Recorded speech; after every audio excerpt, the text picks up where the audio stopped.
As you know, recently we've been working on the 1040 ST, and last time we had an issue. We got everything reseated, so all our chips were reseated.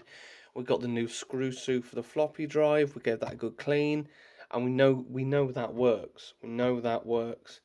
Everything is fine, and I couldn't get a video out. And I found the culprit.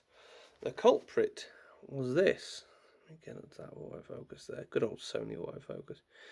This is the shifter chip. And originally, I'd taken it out, given it a good clean, to no avail. We weren't getting any output. But I purchased this donor board, and it had, well, it did have a shifter chip in that I've now ripped out.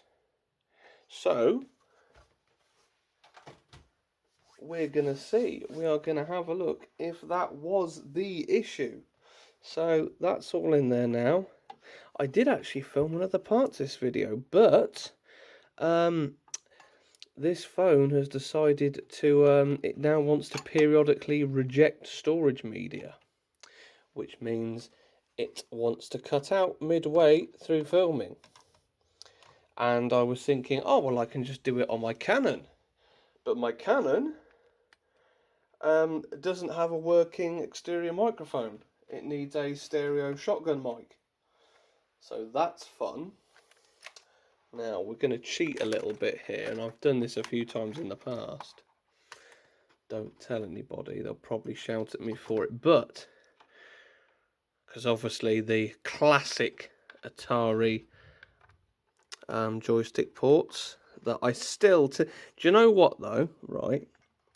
As much as we hate them, and we do, you know, I don't really know anybody off the top of my head who thinks they're the best thing since sliced bread, but they do have a purpose. I want to show you.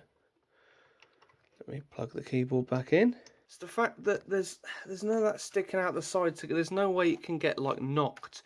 You can't say it's got a big thick plug here or off to the side somewhere around here.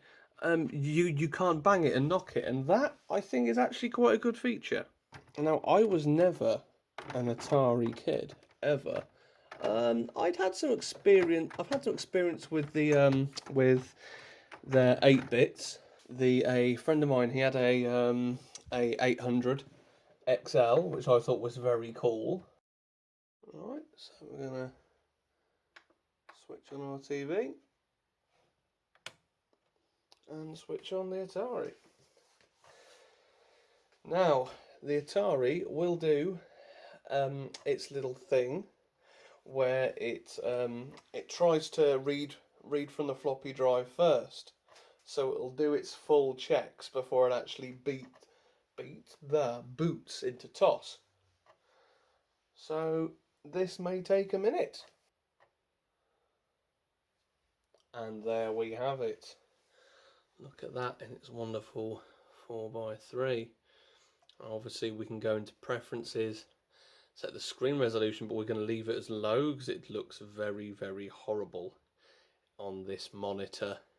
Now this is actually just an old TV. It's an LG flat screen TV. I do want a get something like a NEC sync monitor, so I may have to get a copy of System Info, because I will not stress you enough, I don't know jack shit about the Ataris. I really don't. I got one. The original plan for it was to get it sorted and sell it for to go towards the upgrades for the Amiga. But these, unfortunately, they aren't worth enough.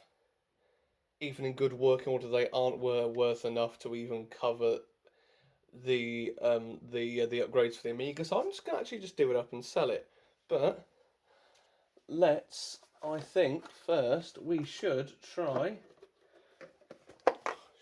the wonderful Populous. So get my floppy out. So we're gonna power off. We're gonna put our floppy in. We're gonna power back on, and it will boot from the floppy.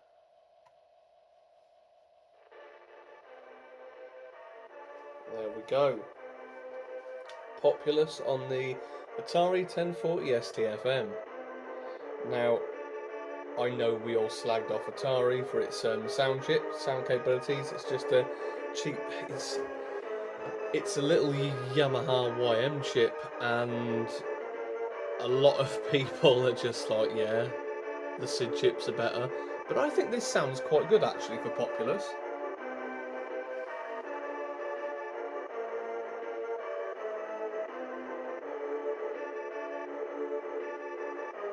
But that concludes this little update. So next we are going to find a way to get it working on the monitor to RGB, and then we can start capturing it. So I for one am one happy pup.